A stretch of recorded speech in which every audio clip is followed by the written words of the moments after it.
Hey everybody, welcome back to RPG Imaginings. Today I want to talk about Ravenloft. Ravenloft is my favorite D&D campaign setting. I've been into it since near when it first came out when I was a teen, and I've collected a wide variety of Ravenloft supplements over the years. I haven't collected for every edition. Ravenloft has a particular feel that I'm interested in, and if I don't feel like that aspect of it is preserved in a product, I usually won't buy it. What you see in front of you here is I6, the very first Ravenloft adventure that came out for Advanced Dungeons and Dragons. This is my print-on-demand copy from DriveThruRPG. Part of the reason why I started this channel is because DriveThruRPG really reinvigorated my interest in some of the old stuff that I was interested when I was a teen, but I couldn't afford. And so this is the I6 copy of Ravenloft. Now, before I dive into this, just the way that I'm going to run this is that I'm not going to do a thorough review of each of these different products. I just want to sort of showcase for you the types of products that I've collected for Ravenloft over the years. And before we delve into the game supplements, it's probably worth noting that when I was a teen, I read all of the Ravenloft novels. I read the paperbacks as they came out. There was a paperback for every individual realm within the Mists. Ravenloft is not just Barovia. If you're not into Ravenloft, you may not be aware of that. And they're in modern incarnations of this, Barovia has really dominated what the products are all about. But in the 90s, when Ravenloft was really chugging along, there was a different realm within the Mists for every major villain type. And yeah, they were based off of the classic Universal like horror monsters. If you've read Dracula by Bram Stoker, you know that Dracula, the novel by Bram Stoker, departs wildly from the Universal movies. And if you're only thinking like Universal movies kitsch, like sort of like comedy in combination with the horror dimension of it, that's not what Bram Stoker's novel was about. And so what has always attracted me to that mystique has been the really dark, foreboding, how are you possibly going to escape this aspect of the horror without going mad, which is part of the reason why I like Call of Cthulhu as well. And so I6 Ravenloft was the very first version, but over the years after this supplement was produced, there were a lot of novels that were produced, and I read all those novels. I read they produced one in hardcover, Strada, and I was looking around. I think I've sold off all of those novels, which I now regret. But I had read all the novels as well. Now, I6, as I said, was not the first Ravenloft supplement that I collected. When I was deciding, what aspect of D&D, like I only had so much money when I was a teen, I really had to make sure that I hit what I was going for. And so the very first thing that I purchased was the Ravenloft box set, the campaign setting for AD&D 2nd edition. And I think I bought this my first or second year in college. This is after I'd been reading the novels for a while. I was really interested in it, and I just want to take you on a little tour of what's in this AD&D 2nd edition box set for those of you who are interested. Now, my set is not complete. Just like any young person at the time I got this, I've lost components of it. But there are some of my original notes in here as well that I want to share with you. And so there's two books that come with this campaign setting. Realm of Terror is really all about, like, how do you go about role-playing fear, horror, and madness within this setting? What are some curses that can transpire within Ravenloft that could afflict your characters? New spells that are unique to the setting. Use of psionics within the setting, which, psionics was the mysterious, interesting thing. The vampire's psychic. How might he be able to use psionic powers against you? And items. So this book is really all about Van Richten's overview. Of course, Van Richten, the very famous vampire hunter that sort of serves as a foil to the dread vampire Strahd. So this Realm of Terror book is really all about like the basics of how you would go about invoking interesting role-playing dimensions into it. And I just really love this art piece here with Strahd.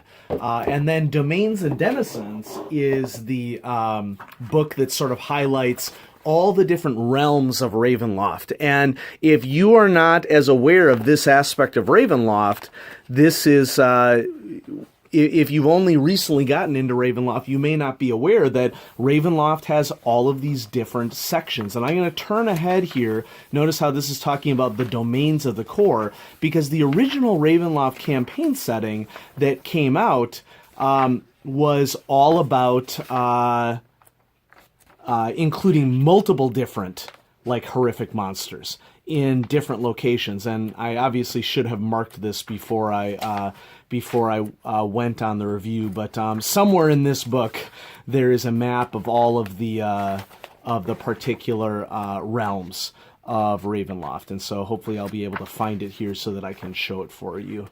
There's also a map that I can show you a little later on, so I'm not going to spend too long looking for it. But if there was a movie monster that you were interested in, odds are pretty good they put it into Ravenloft, and it was really satisfying an itch that a lot of people had in role-playing, that other than Call of Cthulhu, which was, pretty dire and pretty far afield from Dungeons & Dragons, there wasn't so much a horror section for Dungeons & Dragons that wasn't as extreme as Ravenloft. And so here we have a variety of the different personalities.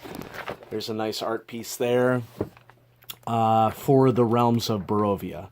And so second book is all about the realm itself and who you could expect to encounter when you went to different realms. This was largely an overview of all the individual realms that were available. And then in this gray folder here, and I don't recall, I think I bought these separately. I don't think that these came with the actual box set. There were monster compendiums that were released basically as a stack of 3-hole punch papers. They did a lot of this, TSR did a lot of this with their monster manual stuff in for second edition AD&D, and this was sort of a compendium that you could amass these giant binders full of monsters. And so this first compendium, which was published in 91, is all about additional monsters that you could include in your Ravenloft setting, basically in addition to the monster manual, monsters that were unique to different realms that were published within the books and led to books being produced. And then there was a second one, Children of the Night, for the Monstrous Compendium that I picked up as well.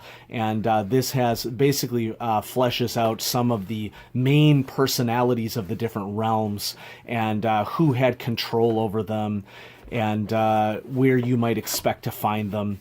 And so this was how you got your monsters.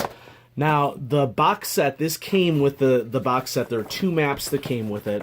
And yeah, I think I can go ahead and totally unfold this. If we can get it on. I mean, obviously, I'm not going to get the whole thing on camera, but let's just go here. So if your understanding of Ravenloft is only Barovia, notice that there's a whole other wide aspect of what are called the lands of the core for Ravenloft.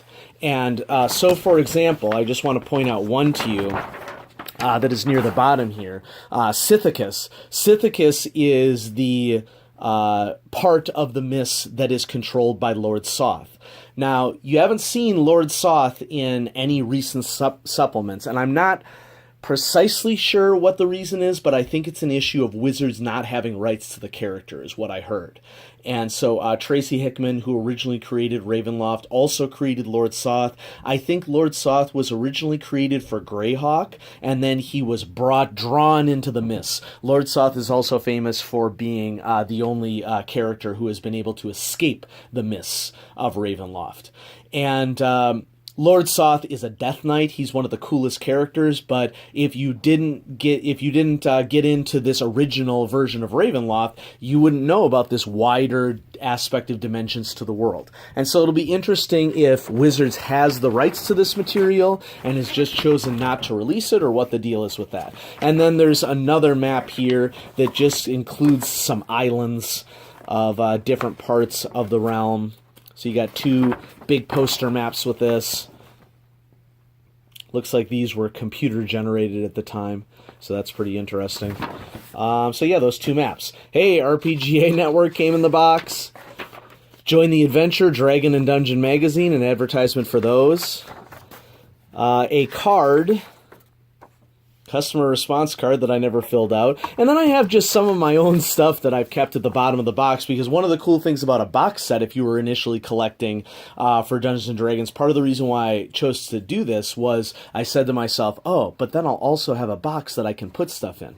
So, here's a very, very rough drawing that I did of a town, some catacombs that I had drawn for an adventure that I ran for Ravenloft.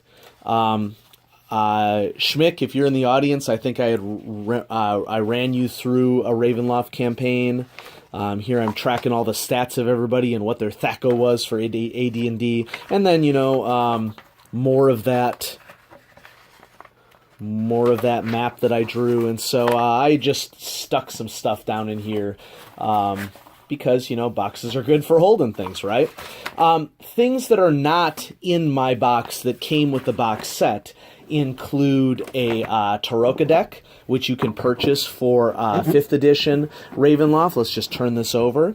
And then there was a poster that included painting, I think likely of Strada, and I probably put that up on a bedroom wall somewhere, and then when I took it down, I didn't save it.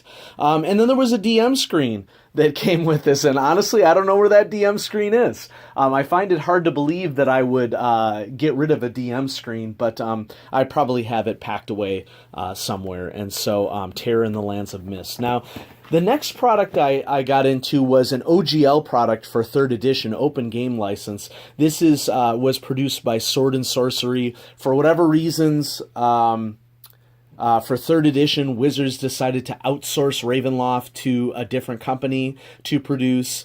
And so this book, I think, is particularly interesting. We still have the core domains of Ravenloft, including Sithicus and Barovia, which everyone is aware of. This was still in the time in which I think novels were being produced. And so official licensed product, Wizards of the Coast. And so this book is a little bit different. Well, in some ways it's similar, but in some ways it's different. The main way that it's different that I really appreciated this book, and this is why I ended up snagging it, is that there was a lot of advice in this book on how to run horror gaming. If you run Call of Cthulhu, I think that the advice in this book would be just as relevant for running Call of Cthulhu as it would for Ravenloft. Now, the systems are not the same. The overall feel, the D&D is obviously not an investigative game. I mean, it could be, but at its core, it's more, kill stuff, take their stuff. But the Ways of the World chapter, I think is really interesting. It goes into some of the fear, horror, and madness section that I think is a rehash from the original campaign setting. But there's also some additional advice in here in terms of how to run horror role-playing. And so this setting book, I think is, it goes over the domains as well. Before when I was looking through one of the things in the campaign setting, this map is what I thought was in the campaign setting box, but it goes through every one of the realms and what to expect for trade and diplomacy characters, what the law is like, major settlements. It's really just an overview, so like a group that's maybe trying to work their way through Ravenloft and never finding an escape from it. And so, as setting books go, it's not bad. It's not my favorite setting book in the world, but this is OGL for 3rd edition. And, it has things like extra spells, how to run campaigns, stuff that you would expect from a setting book. And then here we have a nice big map of the core domains of Ravenloft.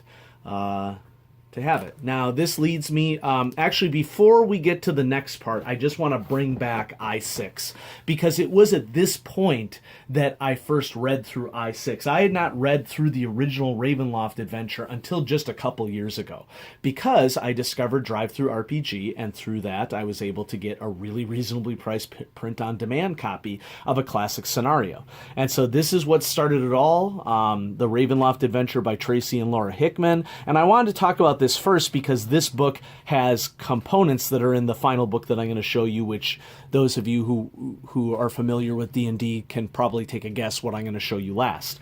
And so here we have right at the front of the book in the Classic Edition, the stats for Strahd and the actions that he can take, Fortunes of Ravenloft, very detailed and very complex castle. I love the artwork. It's all pencil sketches and shading, but I just think that the art pieces in this book are particularly evocative in black and white. I love this piece with Strahd at his organ, and there's just a lot of really great artwork in here.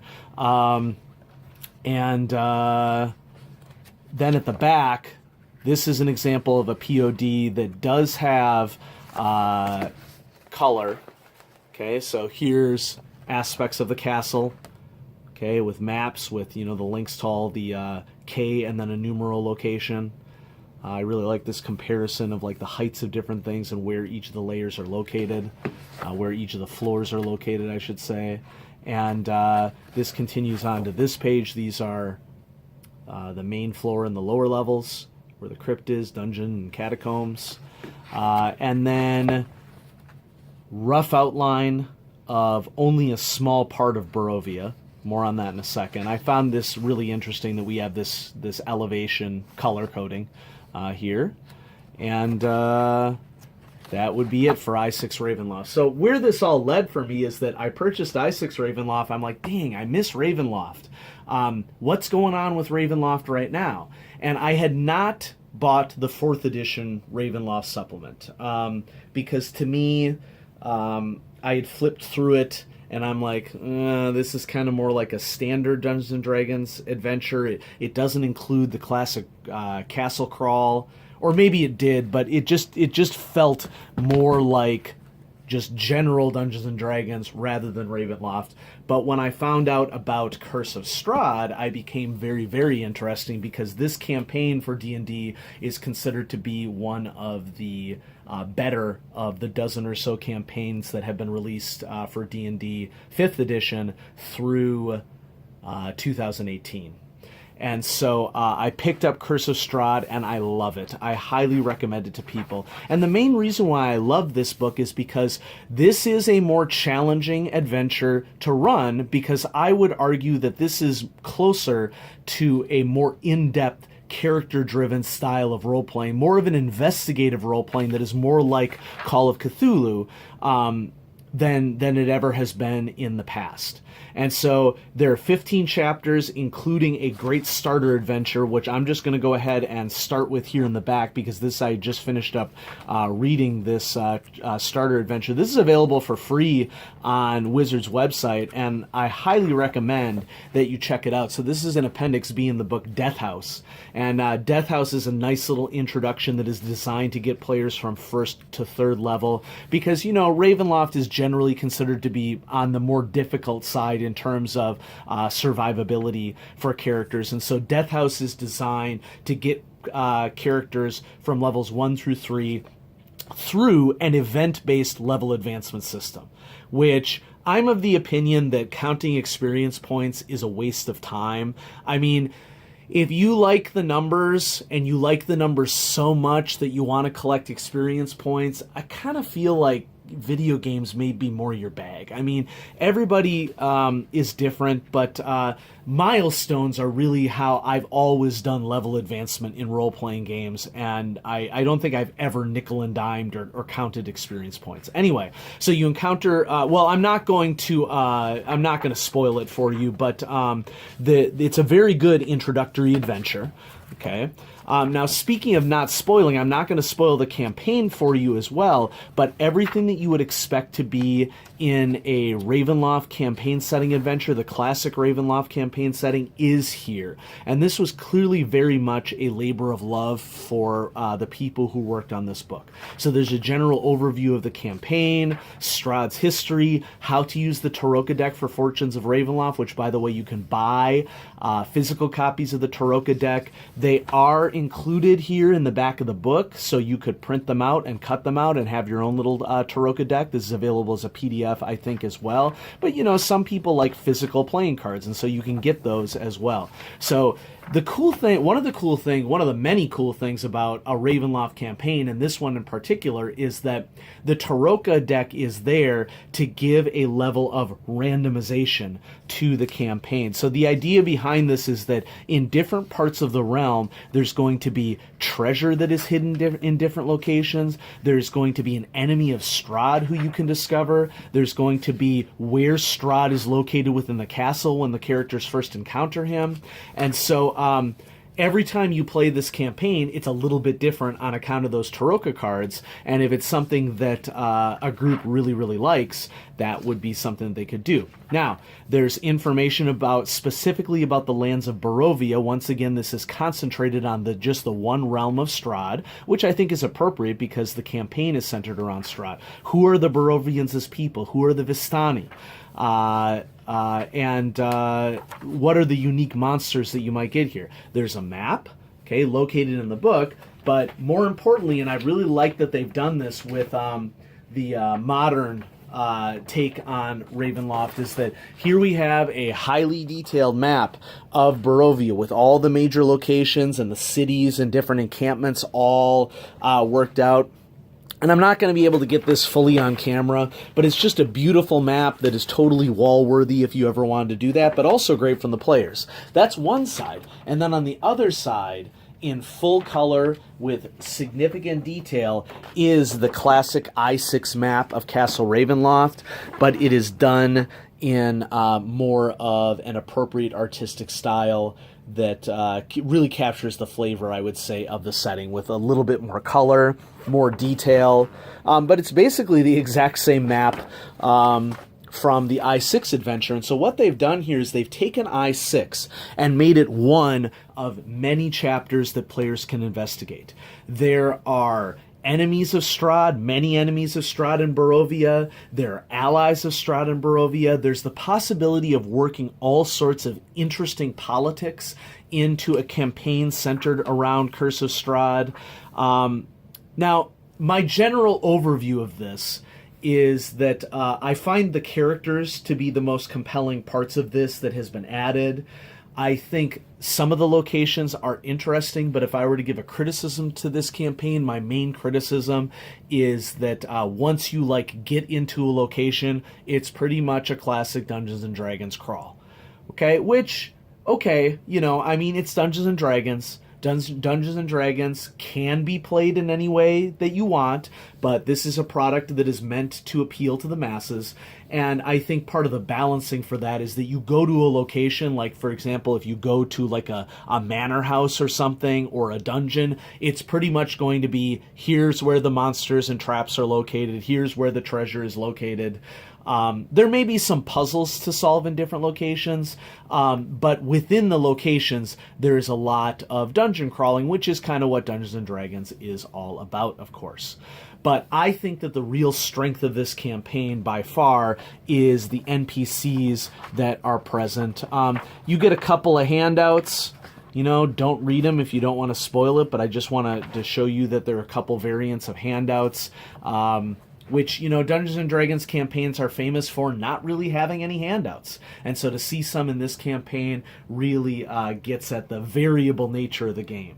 So one of the handouts is a letter from Strahd, and it comes in multiple different versions. So depending upon what transpires, that might influence what version of that letter that you get from the vampire. And so interesting of note. And there's a little spoiler here. It comes in the back, and so I'm just going to turn to it so much. If you're interested in what Strahd is like as a villain, and I mean you don't have to read this if you don't want, but his stat block is an entire page. Okay, and they've really, I think, done a great job as presenting him as the true mastermind that he is, because that's another dimension of Ravenloft since the beginning that was written into the original I6 version of this, and that is that Tracy and Laura Hickman really emphasized in I6 that Strahd is a mastermind. It's important to play him as a mastermind. He retreats when appropriate. He taunts when appropriate. he has goals. Which isn't to say that there aren't goals for major villains in lots of D&D campaigns, but Dracula-like vampire, like Strahd, should be run as the quasi-sympathetic character that he was originally written as, a guy who lost his love and is trying to recover him again and has succumbed to his own madness and now can't escape the mists and is trapped within his own realm. And so I highly recommend that you check out Curse of Strahd. Normally, I don't buy campaigns for Dungeons & Dragons. 5th edition has brought out products that, in my opinion, meet my quality standards well enough that I have now purchased several of them. I have Curse of Strahd, I have Dragon Heist for Waterdeep, which part of the reason why I did that is because it comes with an awesome map of the city of Waterdeep. And the other campaigns don't really interest me at all. Because Call of Cthulhu, part of the reason why it's more of my favorite game is that I'm more interested in more investigative, character-driven role-playing. And once again, that isn't to say that you can't do investigative, character-driven role-playing with Dungeons & Dragons. You can, but the published materials are written as dungeon crawls. This is the exception. And so I think that Wizards did an exceptional job updating parts of I6 to a truly wonderful modern campaign, bringing Ravenloft into the modern era. And so there we go, folks. Thanks for watching. This is my little take on the Ravenloft products that I have purchased over the years. And, you know, some of them I no longer have, but that's what started it all, the 2nd edition campaign setting. And, you know, who knows, maybe I'll find a bundle of the novels on eBay or something and take another look at them. But there you go. I had been meaning to do this review for a while, but I just finished reading Curse of Strahd in its entirety about a day or so ago, and so I, you know, wanted to make sure that I gave my full and final thoughts on that. So thanks for watching. I'll have more role-playing stuff coming at you soon, and so thanks for watching.